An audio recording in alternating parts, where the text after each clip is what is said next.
Talambuhay 39.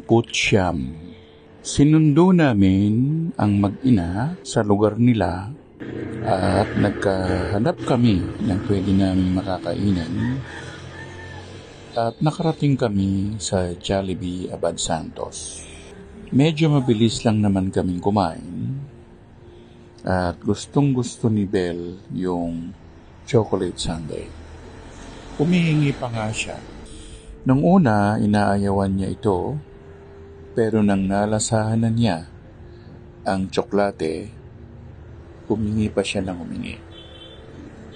Kung matamis ang ice cream, nagugustuhan ng bata. At nagpunta na kami sa templo ng San Juan. Nagkunot ako doon. Ang sa dasal na binigay ay Namo Omitohut o Amitabha Buddha o Amitofo. Ilang beses ko nang nakita ang santong ito.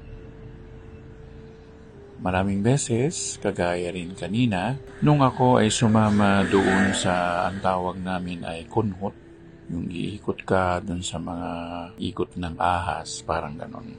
At natapos na nga ang tinatawag na misa ng Buddhist priests.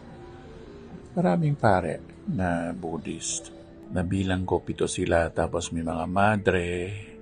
At nabuhay ang paniniwala na Buddhismo.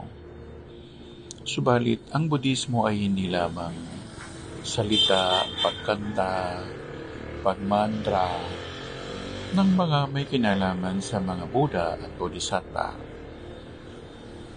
Mas malalim doon ang Buddhismo. Turo ng banal na Buddha ay huwag mong gawin sa iyong kapwa ang hindi mo gustong gawin sa iyo ng kapwa-tao mo.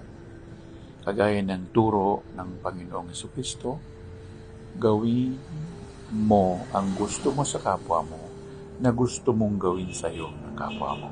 Parehong magandang leksyon ng buhay, subalit hindi ito ngayon namamayani sa panahon natin ngayon.